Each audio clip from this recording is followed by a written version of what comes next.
Tataas po ang singil sa kuryente sa susunod na buwan. Bukod kasi sa tinatawag na Tax Recovery Adjustment Charge ng Meralco para mabawi ang binabayaran nilang buwis sa mga lungsod at probinsyang sineserbisyohan, magtataas rin ang generation charge ang NAPOCOR o ang National Power Corporation sa Mayo. May report si Teresa Andrada. Umaaray na ang salon owner na si Pancho Cubile sa taas ng bayarin niya sa kuryente. Paano naman kasi umaabot ng halos 9,000 piso ang bill niya kada buwan? Kailangan namin talaga ang may kuryente. Di kuryente mga gamit namin, mga panggupit, tapos mga blower. Hindi mo pwede laging patay. Kasi baka bilang dumating mga customer dahil madilim, ganyan. Lambok, maliwanag kaya. Ang bad news, madadagdagan pa ang sakit ng ulo ni Pancho. Pinayagan kasi ng Energy Regulatory Commission o ERC ang Meralco na bawiin ang kanilang mga binayarang local franchise tax sa ilang mga lungsod at probinsyang kanilang sineserbisyohan.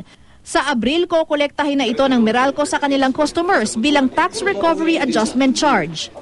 Under the regulations, the cost of power includes all of the costs of delivering service, which includes the various business permits and taxes and fees that are imposed by the government, including the local governments. Halimbawa, ang isang residente ng Quezon City na kumukonsumo ng 101 kWh, madaragdagan ng 2 pesos and 84 centavos ang bayarin.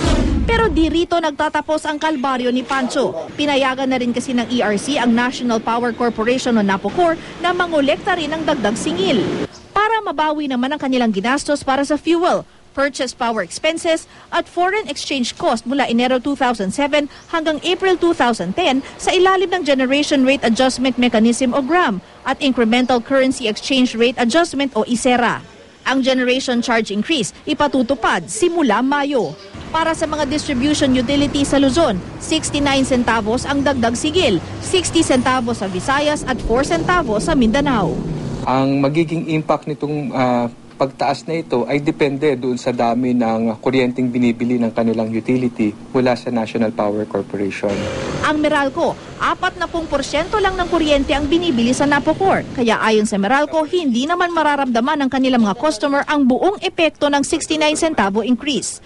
Para sa mga kumukonsumo ng 101 kWh kada buwan, 28 pesos ang madadagdag sa inyong bill.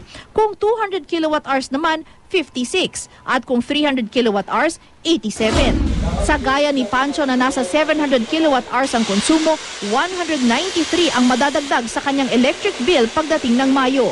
Ang panibagong pagtataas na ito isasagawa ngayong may krisis pa naman sa kuryente sa Mindanao. Sabi ng ERC, ang mga residente sa Mindanao makakaramdam ng epekto ng generation charge increase kung mas malaki ang bibilhing kuryente ng mga distribution utility sa NAPOCOR. Kung titingnan natin, parang wala sa tiempo ang naging desisyon na magtaas pa. Subalit, alam naman natin din ang NAPOCOR ay nakangailangan din ng karagdagang halaga upang makapagpatuloy siya sa kanyang operasyon. Teresa Andrada, GMA News.